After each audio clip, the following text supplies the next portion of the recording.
All right, guys, let's be real for a minute. You've got the right to be comfortable in whatever you're wearing, no matter what you're doing. That is where Public Rec comes in. Their pants are designed to be as comfortable as your favorite sweats, but way more stylish. We're talking super soft fabric, no stiff seams, and enough stretch. That's what allows you to keep up with no matter what your day throws at you. And you want to know my personal favorite part about Public Rec? Generally, you only get to choose between small, medium, large, extra large sizes. With Public Rec, you select the exact width and length that you need. These will be your best fitting pants. Public Rec not only has the best fitting pants ever made, but they have a huge selection of high quality, everyday, premium styles. You can revamp your entire wardrobe with their polos, shorts, and hoodies. So this February, I encourage you to step up your comfort game with Public Rec. You know, it's about time that you treat yourself. For a limited time, all my listeners can get 20% off their order at publicrec.com by simply using code Sonnen. When you get there, tell them Chael sent you. Gordon Ryan, Craig Jones, Mason Fowler. Now, that is the nastiest triple threat that I have ever seen in sport. And I grew up through Jordan, Pippen, Rodman, just for example. I grew up during the Four Horsemen, the real Four Horsemen. I'm talking about Hagler, Hearns, Leonard, Durant. But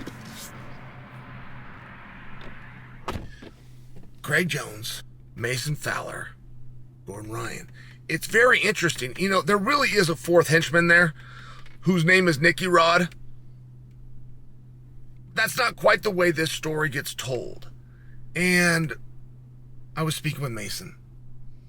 I'm out here doing Ultimate Fighter. Mason's one of the coaches, so I'm able to speak to him pretty regularly. Fight Pass was coming to Mason while we were in training and talking to him about a match, which I believe he got done for Fight Pass Invitational. I just saw Mason walk by my window. I got to leave it at that. I got to say, I believe they got it done. I can't tell you what the match was, just in case that's still under wraps for now. But I was getting Mason's take on things. Because, I mean, when you talk about the three henchmen, it is those three. It is Craig. It is Gordon. It is followed by Mason. But that's not always the way the story gets told. Like, there is something between Craig and Gordon. And let's just start with Craig. Okay, Craig turns out to have one hell of a personality. Craig goes on to be an internet star. Like an actual bona fide sensation as a character who lives online, who focused largely on the jiu-jitsu space, but is now just taken from anyone that wants to be entertained. So, Craig's numbers are very good, whether Craig ever competes again or not. And when I was talking with Mason said, well, I'm going to predict he's not. He's not going to compete anymore, that he's just going to go around and be Craig, do seminars. He said, man, in our industry, Craig Jones is a rock star. Okay, great. Because the same thing would be said about Gordon, except Gordon is still competing. Gordon does not need to compete. Gordon does not compete for the money, even though they pay him when he does the matches. But his bread and meat comes from other things. It comes from seminars, one-on-ones. It comes from videos. It comes from appearances. It's very hard to get somebody that is as cloaked in success as Gordon Ryan within that sport of jiu-jitsu to continue on. I mean, it largely is what retires people. Somebody's success will retire them. They will dream their whole life of winning Abu Dhabi, and the moment they win Abu Dhabi, they are now effectively retired. They will not put it on the line. I've never seen anything quite like it. I don't understand it myself. To be 23, 24, 25 years old, go out there, capture a world championship, then lock it away in a closet and hope that somebody's going to give you some money for a seminar because they remember way back on that internet feed the day that you got it done. I mean, I'm just sharing for you. I don't really get it, but I have seen it. And it's one thing that I give Gordon massive credit for. Gordon Ryan became Gordon Ryan in Finland in 2017. Now, the word was out and the rumors were out that this train was coming down the tracks. But you got to actually get your hand raised. And the day Gordon became Gordon was in Finland in 2017, and we never needed to see him again. Had he never competed again, he would go down as one of the legends. He competed every single opportunity he got. He didn't care if it was submission underground. He didn't care if it was fight pass. He didn't care what the rule sets was. He doesn't care if it was Abu Dhabi, if it was EBI, if it was grappling.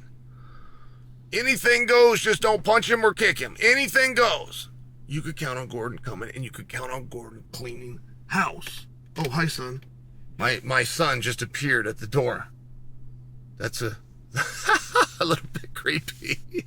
So, but now I want to flip back to Mason, because the story of Gordon Ryan is going to get called into question, and that's not fair. I've even heard about this from Gordon himself. He said, Chael, how can you really do that to me? Gordon, I don't have a choice but to do it to you. You've run ragshot through absolutely everybody. I recognize the greatness, but there's a guy. There's a guy, and that match has not happened. And there are common opponents to this guy, and that's Mason Fowler, and that match has to happen. And Mason had just commented to me, he said, man, I don't know. Mason said, I had lost to Nicky Rod, and Nicky Rod had lost to Gordon. So that might have pushed me too far away. And I'm stepping in front of that and saying, no. Because now you're talking about being punished. You're talking about being punished for good deeds, which is going out, putting it on the line and competing. That's quite literally the thing that we're talking about here that we don't want to happen. We do not want guys like Gordon. We do not abolished from this space because of having success. Or just like Craig Jones. They're abolished from this space. They don't get to compete because previously they had done so well at competing. So now we're going to look at the adverse of that, which is Mason. Mason, who did not beat Mickey Rod, and therefore can't get the match with Gordon. I mean, a moment ago is you beat everybody. So in this case, it would be Nicky Rod. You beat everybody, and that's what retires you from this sport. Now we're looking at the exact opposite. Saying, okay, you didn't beat somebody, and therefore you can't get a match within the sport. It's very inconsistent. It's complicated for me to even try to explain it to you guys. Gordon got to be Gordon by slapping hands and going at it with anybody who had a heartbeat that thought they could beat him. That is how Gordon became Gordon.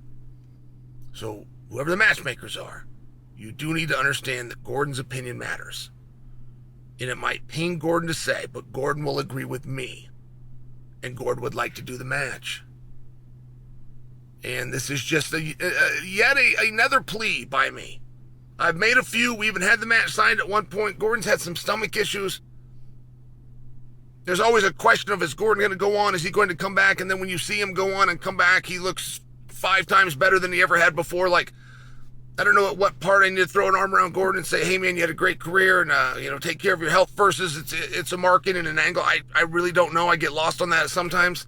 There was an article that came out today on John Danaher saying that he needs a couple new hips and a couple of new knees, and he can do jiu-jitsu, but he can't do it at a high level, and it's just medically and scientifically makes no sense. You can do it or you can't do it. It's not the level. You got this titanium ball in your hip known as a new hip, and it knows if you're doing jiu-jitsu with good guys or new guys. If we're all going to do this, let's do it the right way. Gordon Ryan versus Mason Fowler.